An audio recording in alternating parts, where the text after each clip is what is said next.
എന്താ വയ്യ? ആ കുറച്ച് ആ കൊറേ നേരമായി വന്നിട്ട്. ഇല്ല, ഇപ്പൊ വന്നുള്ളൂ. അതെ. വൈകിക്ക്.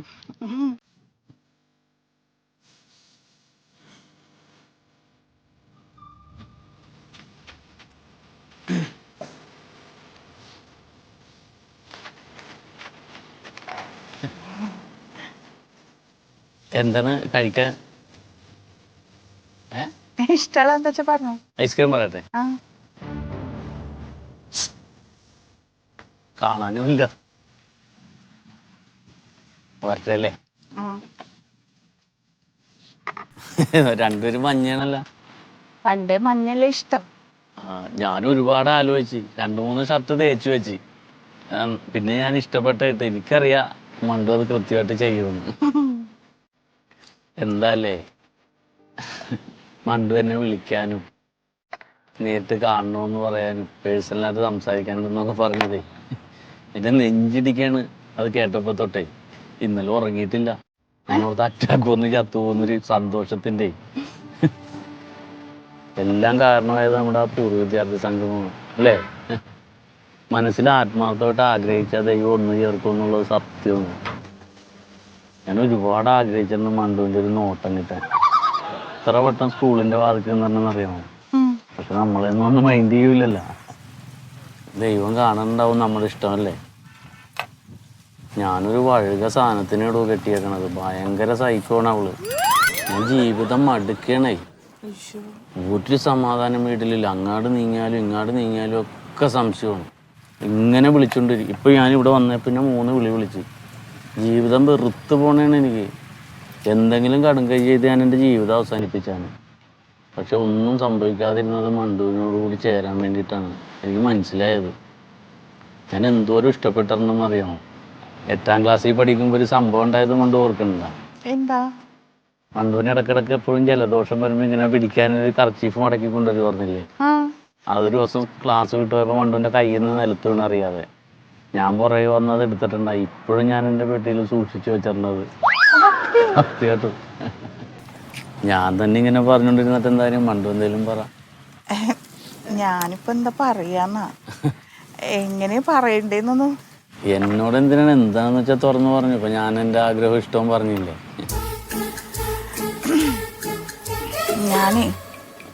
ഞാനൊരു കാര്യം പറഞ്ഞാൽ നോ പറയോ? ഒരിക്കലും ഇല്ല.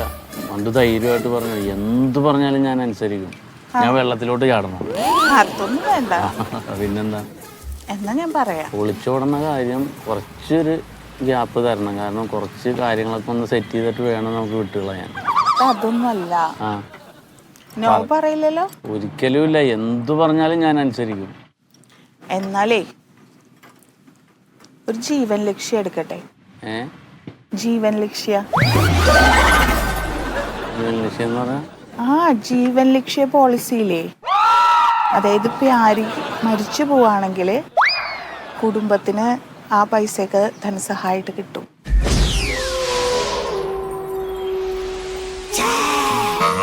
നല്ലൊരു എമൗണ്ട് കിട്ടും. കുടുംബം അനാഥാവേണ്ടി വരില്ലല്ലോ. ഞാൻ മരിച്ചാലാ? LIC ഏജന്റാണോ? അതെ. ഐസ്ക്രീം പറഞ്ഞിട്ട് വന്നില്ലല്ലോ.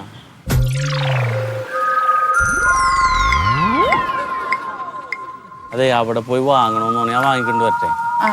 ഏതാ വേണ്ടത്? ഏതായാലും മതി. വന്നിട്ട് ഞാൻ അതിന്റെ ബാക്കി ഡീറ്റെയിൽസ് പറഞ്ഞുതരാം. മതി മതി.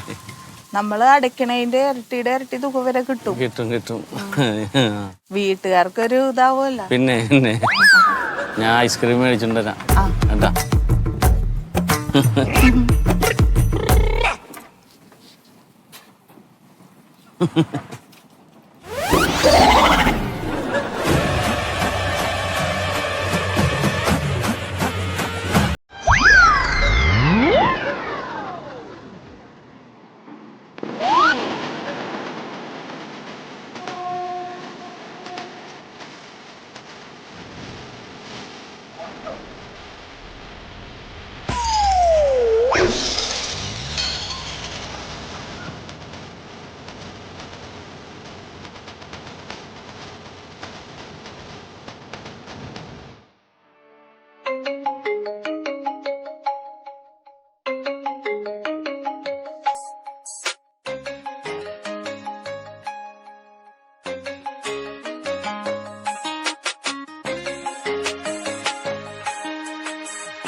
കാര്യമായിട്ട് അതേ ഫോൺ അടിക്കണോ വന്ന് എടുത്തേ.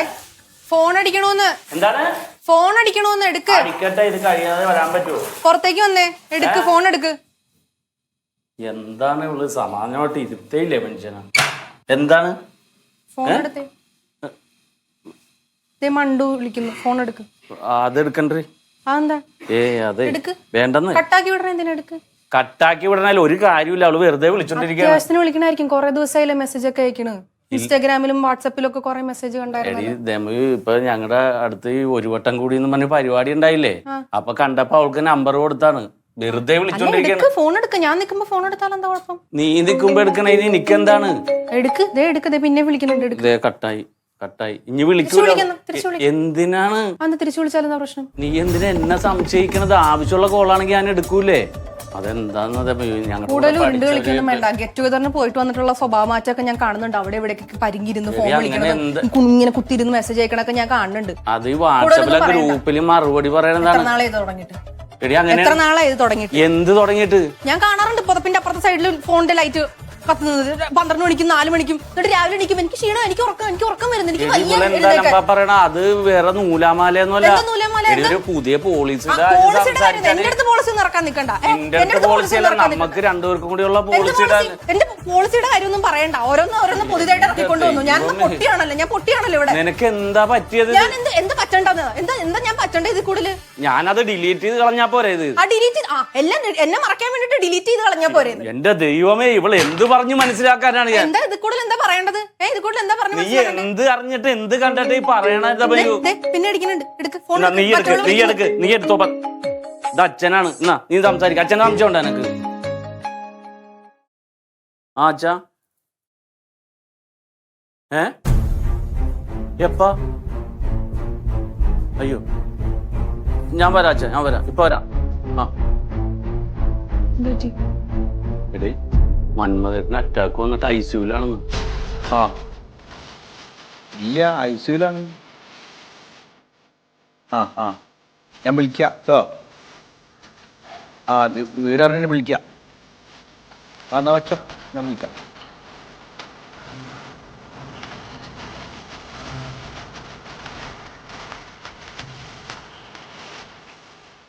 നിങ്ങളിപ്പോ അവിടെ പോയിട്ട് എന്താ കാര്യം? ചേട്ടാ, എപ്പോഴാ ഇപ്പൊ റൂമിലേക്ക് മാറ്റാൻ ഇറങ്ങി? ഓപ്പറേഷൻ കഴിഞ്ഞു. 2 ദിവസം ഒബ്സർവേഷനിൽ ഇരിക്കണം. അത് ശരി. അല്ല, ഇതിപ്പോ മറ്റേ ബൈപ്പാസ് അല്ലേ കഴിഞ്ഞ്? ബൈപ്പാസ് അല്ല, കീറിയിട്ടാണ്. മുഴുവനായിട്ട് കീറണല്ലേ ബൈപ്പാസ്? അതിന് കായ് കൂടുമല്ലോ അല്ലേ? കയ്യിലുള്ള 1.5 ലക്ഷം റുപ്യ ഞാൻ കെട്ടിയിട്ടുണ്ട്. ഇനിയിപ്പോ എത്ര വരെ നീ ചെറിനറിയും. മൊയ്തോ, എന്താണ് ഇതെന്താ ഫ്ലാസ്ക് കയറ്റിവിടെ? അപ്പൊ അതൊന്നും അറിഞ്ഞില്ലേ? ഞാൻ 3-4 ദിവസമായിട്ട് ഇപ്പൊ ഇവിടെ തന്നെയല്ലേ. ആരാണുള്ളത്? സൂറയോ? എന്തുപറ്റി? ഓടാ ബാത്റൂമിൽ അങ്ങോട്ട് മത്സ്യം കെട്ടി വീണ് കൂറ വീണ മാതിരി. അല്ലോ, ആ ഫൈനൽ കോഡ് എന്ന് പറഞ്ഞ സാധനം. ഫൈനൽ കോഡല്ല, സ്പൈനൽ കോഡാണ്. എന്ത് അലാക്കിലാവട്ടെ, അപ്പൊ അത് പൊട്ടി. അത് പൊട്ടിയിട്ട് ഇപ്പൊ അതെന്താ അവിടെ എന്തോ ഇത് പറ്റിയേക്കണ, ഒരു സതം പറ്റിന്നൊക്കെ പറഞ്ഞപ്പോ കയ്യും കാലൊന്നും അനങ്ങിയായിരുന്നില്ല. അപ്പൊ ഇവിടെ കൊണ്ടൊന്ന് ഓപ്പറേഷൻ ചെയ്യണം എന്ന് പറഞ്ഞ അപ്പൊ തന്നെ ഓപ്പറേഷൻ ചെയ്തോളാം, അല്ലെങ്കിൽ ആകെ അടങ്ങറാവും പറഞ്ഞ്. അങ്ങനെ ഓപ്പറേഷൻ ചെയ്തിട്ട് ഇപ്പൊ കിടക്കാണ്. ഇപ്പൊ വിരലൊക്കെ അനങ്ങുന്നുണ്ട്. അങ്ങനത്തെ ഒരു അവസ്ഥയിലാണ് ഇപ്പൊ കിടക്കുന്നത്. അല്ല, എന്തപ്പോ ഇത് എന്തായി? എന്താ മന്മഥൻ എന്താ പറ്റിയത്? മന്മഥൻ അറ്റാക്ക്. ഞാനപ്പ ആ സ്തുതിനായിട്ട് സംസാരിച്ചപ്പോഴാണ് നിങ്ങൾ ഇവിടെ. അപ്പൊ തന്നെ ഇങ്ങോട്ട് ഓടി വരെ. എന്താ നിങ്ങൾ പറയുന്നത്? 40-ാം വയസ്സിൽ ഓനക്ക് അറ്റാക്ക്. അല്ല, ഇതിപ്പോ ഓപ്പറേഷൻ കഴിഞ്ഞില്ലേ? ബൈപ്പാസ് ഇനി കഴിഞ്ഞിട്ട് 2 ദിവസം കഴിഞ്ഞിട്ട് റൂമിലേക്ക് മാറ്റുള്ളൂ. എന്താടാ? ഞാൻ PROന്റെ അടുത്ത് പോയി അന്വേഷിച്ച്, ഇപ്പൊ ഓപ്പറേഷൻ ഇതുവരെയുള്ള ബില്ലും കൂടി 6 ലക്ഷം രൂപ സംതിങ് ആയിട്ടുണ്ടെന്നാ പറഞ്ഞത്. 6 ലക്ഷം? അതിലിപ്പോ അച്ഛൻ 1.5 ഇവിടെ അടച്ചിട്ടുണ്ടല്ലോ അഡ്വാൻസ്. ഇനി 4.5 ലക്ഷം രൂപയും കൂടി ഇന്ന് തന്നെ അടക്കണമെന്നാ പറയണം. പിന്നെ ഇനി ഒരു 5-6 ദിവസം ഒബ്സർവേഷനിൽ നോക്കണം. അത് കഴിഞ്ഞിട്ട് ഇവിടെ വാർഡിലും അഡ്മിറ്റ് ആകണം. അപ്പൊ അതിനും വേറെ ചെലവുകൾ വരുമെന്ന് പറഞ്ഞു. നീ എവിടെയും പോയിട്ട് കുറച്ച് കാശ് സംഘടിപ്പിച്ചിട്ട് വാ. ഞാൻ എവിടെ പോയി സംഘടിപ്പിക്കാനാണ് വെച്ചാ? ഞാനൊന്ന് കൂട്ടിപ്പിടിച്ചെടുത്ത ഒരു 10-30,000 രൂപ എനിക്ക് ഒപ്പിക്കാൻ പറ്റും. അല്ലാതെ 4-4.5 ലക്ഷം രൂപ ഞാൻ ഇന്ന് എവിടെ പോയി ഒപ്പിക്കും? ഇനിയിപ്പോ എന്താ ചെയ്യാ? ഒരു വഴി കാണിങ്ങള്. എൻ്റെ ആകെ ഒരു 1.5 ലക്ഷം ഉറുപ്പ്യ ഉണ്ടായിരുന്നു. അതല്ല ഇപ്പം ഞാൻ ആദ്യം കെട്ടിയത്. ഞാൻ അച്ഛൻ്റെ അടുത്തൊന്നും ഇല്ലടാ. എന്താ ചെയ്യണത്? പൈസ ഇന്ന് അടക്കണം. അതെ, ഈ ഒരു കാര്യം ചെയ്യും. നമ്മുടെ ആധാരം എടുത്തിട്ടേ സഹകരണ ബാങ്കിൽ ചെന്ന് കാര്യം പറഞ്ഞിട്ട് കുറച്ച് കാശ് സംഘടിപ്പിക്കും. അല്ല സൂരജപ്പ ഇത് എടുത്തില്ലേ? ഓ മറ്റേ നമ്മുടെ സത്യശീലിന്റെ ഇത് എടുത്തില്ല? ഏത്? മറ്റേ ഈ ഇത് ഇൻഷുറൻസിന്റെ മെഡിക്കൽ ലൈം എടുത്തില്ലേ? മെഡിക്കൽ ലൈം അല്ല, മെഡിക്കൽ ക്ലെയിം. ആ എന്ത് അലാക്കിയിൽ അവിടെ എടുത്തുണ്ടോ? അത് ഓൻ എടുത്തില്ല. എടുത്തില്ലേ? എടുത്തിട്ടില്ല. ഓ നിങ്ങൾക്ക് കേൾക്കണോ? ഞാൻ പറയും വീട്ടിൽ ഒരിക്കലും പണിക്ക് പോയി. അന്നാണ് സത്യനാട വന്നിട്ട് ഇതിന്റെ കാര്യങ്ങളൊക്കെ പറഞ്ഞത്, ഇതൊന്ന് എടുത്തു വെച്ചോളിയാണ്. അച്ഛനും മോനും എതിർത്ത് അത് വേണ്ട, അപ്പൊ അസുഖം വന്നില്ലെങ്കിൽ 10,000 രൂപ വെറുതെ ആവില്ലെന്നൊക്കെ പറഞ്ഞിട്ട് എടുക്കാണ്ട് പോയതാ. അതന്നെ നമ്മളൊക്കെ പറയുള്ളൂ. ഇന്നോടും സത്യം തേമാരി വന്നിട്ട് കെഞ്ചി പറഞ്ഞേക്ക് വേണ്ട, ഈ വയസ്സാം കാലത്ത് ഞാൻ ഇപ്പൊ എതിർത്തിട്ട് എന്താണ്, ഇക്ക് വേണ്ട സത്യാന്ന് ഞാൻ വീട്ടു പറഞ്ഞിട്ട് ഓൻ വിട്ടില്ല.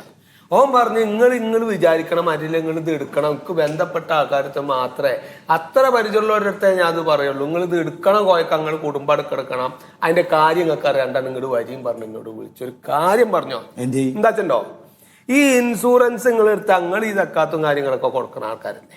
ഈ ഇൻഷുറൻസ് എടുത്തപ്പോ നിങ്ങൾക്ക് ഒരു വർഷം നിങ്ങൾക്ക് ഒരു അസുഖം വന്നില്ല എന്ന് വെക്കാം, വേറെ ഏതെങ്കിലും ഒരാൾക്ക് വന്ന് ഞങ്ങൾ അടച്ച പൈസ ഉപകാരപ്പെടൂലേ എന്നൊരു ചോദ്യം എന്നോട് ചോദിച്ചപ്പോ ഞാൻ പറഞ്ഞു, അപ്പടുത്ത് ഞാന് ഈ എടുത്തോ സത്യ പറഞ്ഞു, ഈ എന്റെ ചേർക്ക് പറഞ്ഞു, ആ കായ് ഇപ്പൊക്കെ ഉപകാരപ്പെട്ടു എന്നുള്ളതാ. 4,80,000 ഉറുപ്പ്യ ദപ്പായിണ്ട്. ഇനിയും എത്ര പൈസ വന്നാലും കൊടുക്കാനുള്ള കായ്ക്ക് കുട്ടുന്റെ പൊന്നാറ സുഖത. അത് എടുത്തില്ലല്ലോ എന്ന് ആലോചിക്കുമ്പോ സഹിക്കാൻ പറ്റണില്ല. ആശുപത്രിയിലൊക്കെ വന്ന് കേറിയ പിന്നെ കുടുംബം നിൽക്കണ്ടേ? അതിന്റെ അവസ്ഥ എന്താ സ്ഥിതി? ഇക്കിപ്പതാ ഇക്കണ്ട കായൊക്കെ വന്നിട്ടും എല്ലാ ചായയും കാപ്പിയുടെ കല്ലറ ചില കായ് അല്ലാതെ വേറെ ഒന്നും ചെലവാവില്ല. ഏറി വന്ന ഒരു 10,000 ഉറുപ്പ്യ അതിന് കൂടുതൽ കായ് ചെലവാവൂല. കേൾക്കണോ? ഇതേ ഭർത്താനം സത്യം എന്റെ അടുത്ത് പറഞ്ഞതിന്റെ പേരിലാണ് ഞാനും ഇൻഷുറൻസ് എടുത്തത്. അല്ല അത് വേണമെന്നേ, കാലത്ത് ഇല്ലാണ്ട് പറ്റൂല. ഇതോ ആ സത്യനെ വിളിച്ചിട്ടേ മന്മഥന്റെ പേരിൽ ഒരു ആരോഗ്യ ഇൻഷുറൻസ് എടുത്താ ഈ ആസ്പത്രിയിലത്തെ പൈസ കെട്ടാൻ പറ്റില്ലേ? കിട്ടൂലല്ലോ സൂതേട്ടാ. ഇതൊന്നും അസുഖം വന്ന് കിടക്കുമ്പോൾ എടുക്കേണ്ട സാധനമല്ല, അതിന്റെ മുമ്പേ എടുത്തു വെക്കേണ്ട സാധനം. ചെയ്യേണ്ട കാര്യങ്ങൾ ചെയ്യേണ്ട സമയത്ത് ചെയ്യേണ്ട പോലെ ചെയ്യണം, ഇല്ലെങ്കിൽ അതിന് കാര്യമില്ല. അല്ല നേര് പോയേക്കാം. അടച്ച റബ്ബേ, ഈ ഇൻഷുറൻസ് എന്ന് പറഞ്ഞ സഹായം ഉണ്ടല്ലോ, അത് ചില്ലറ സഹായം അല്ലാട്ടോ റബ്ബേ.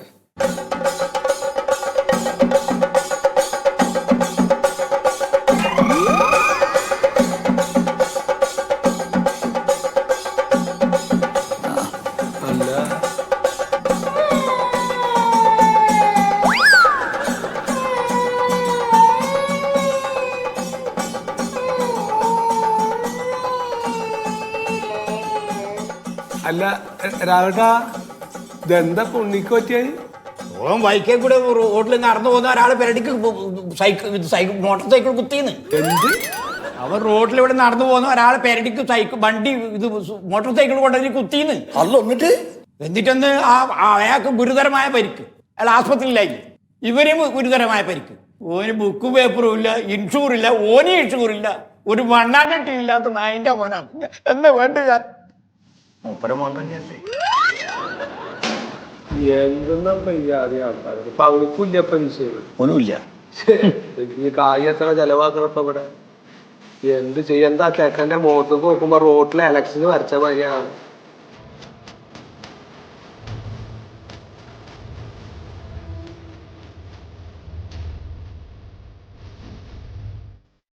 ഹലോ. ആ മണ്ടു, പ്യാരിയാണ്. അതെ, എനിക്കൊരു കാര്യം പറയാനുണ്ടായിരുന്നല്ല. എനിക്ക് ഒരു ഇൻഷുറൻസ് വേണം, ഹെൽത്ത് ഇൻഷുറൻസ്. മായം